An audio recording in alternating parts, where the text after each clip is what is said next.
Ciao darlings and welcome back to the Talk of Fashion with Michele Zeni, the only fashion channel that breaks down everything happening in the fashion industry and discusses it in an informative and relatable way. Since the coronavirus outbreak, the fashion industry fell on its knees, and I think it's important to understand better and follow step by step what's happening in the industry. The outbreak of the coronavirus has been absolutely devastating for the whole world and put everything on hold. And here at the Talk of Fashion, we want to understand and recap what happened week by week and how the industry has been affected and how it's moving forward during this challenging time. In the past couple of weeks, we have seen key players doing their part in order to fight the coronavirus crisis. People like Donatella Versace and Allegra Versace, who made a personal donation to the San Raffaele Hospital in Milan, or big company like LVMH, who start producing hand sanitizer to distribute to the hospitals in France, or the other big company in the fashion industry, Kering, who actually decided to make a huge donation in the region in Italy that has been mostly affected by this crisis. Or magazines like Vanity Fair in Italy, who decided to use its platform to cover and report the happenings of the COVID-19 crisis in Italy. But without further indulge, let's go through the happenings of the past week. On Monday, the French luxury group Kering took to the press regarding its contribution to fight the COVID-19 crisis. And in a statement, it said that it will provide the French health service with 3 million surgical masks, which the group will purchase and import from China. On Tuesday instead, we have two news coming from America. The first one is regarding the Met Museum, and WWD reported the Met Museum postponed the About Time exhibition until late October. In the article, they also say that About Time was meant to be an encore part of the Met 150th anniversary, while the celebrity-studded extravaganza served as a lead fundraiser for the museum. The Met is facing financial challenges. Moving on, the CFDA, so the Council of Fashion Designers of America, and Vogue magazine have launched a program to fight COVID-19. WWD reports that the initiative, renamed A Common Thread, aims to raise awareness as well as money. Starting from the 25th of March, designers and those who work behind the scenes across the industry can submit videos in which they tell their fashion stories, including the impact of the pandemic in their careers and lives. On Thursday, we had a couple of news coming in. The first one is from Ralph Lauren, which is starting the production of 250,000 masks and 25,000 isolation gowns with its US department. This has followed from a brand statement in which the company said that the Ralph Lauren Corporate Foundation is committing $10 million to help their teams and communities around the world. Followed this one, we have another news coming in from Gucci that is making two separate donations to crowdfunding campaigns.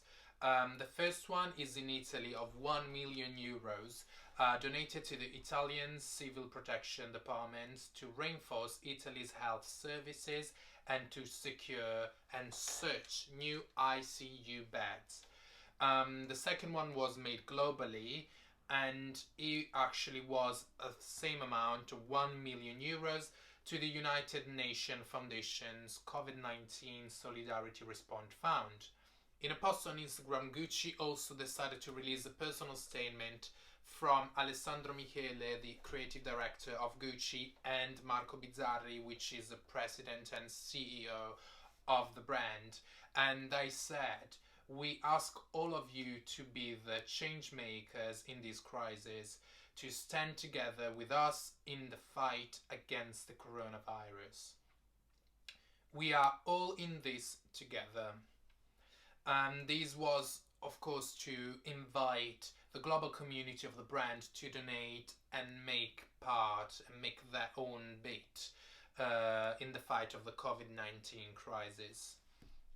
On Friday then we had some news coming in that were absolutely important and absolutely relevant to understand and address in this moment. The first one was that Milano Moda Uomo, so Milan Fashion Week Men in June, has been cancelled and has been rescheduled, as reports MF Fashion, from for September, and has been rescheduled during the Women's Fashion Week in September. And then the second one comes in from Paris, where the same thing happened for the Men's Fashion Week, has been cancelled, and also the Haute Couture in July has been cancelled, and the alternatives are in the work. Another news comes in from London, where the British Fashion Council introduced the BFC Foundation COVID Crisis Fund by exceptionally pooling its talent initiative schemes.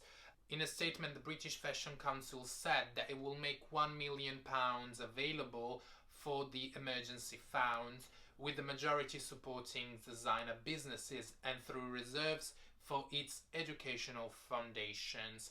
A portion of the funds allocated to the students and underpinning the future generation of creative talents.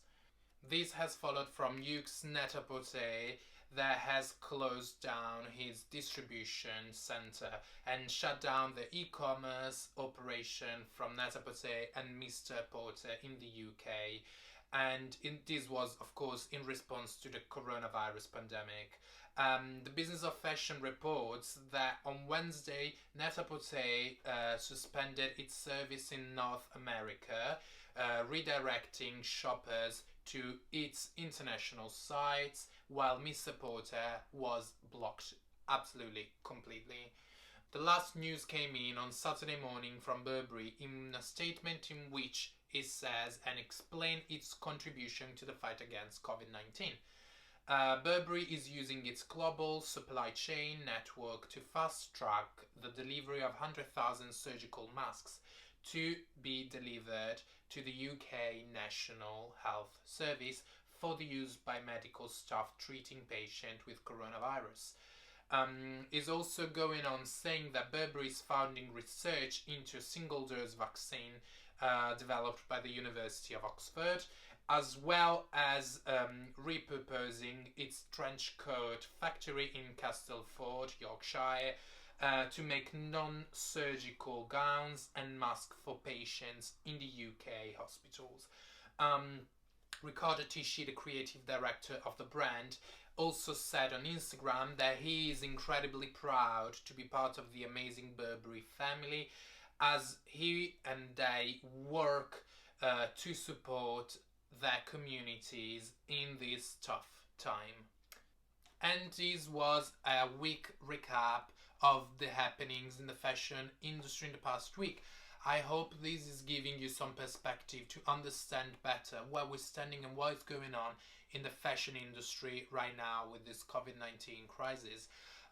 Next week I'm coming up with a new video where I'm going through with you with the latest news that hit the fashion industry in the following week, and I'm going to discuss with other fashion people their situation, what is going on and how they're dealing with this in upcoming videos, in a new upcoming series here on my channel. So remember to check out the channel for new content and stay safe in this challenging time. And I'm going to see you soon here at the Talk of Fashion. Bye.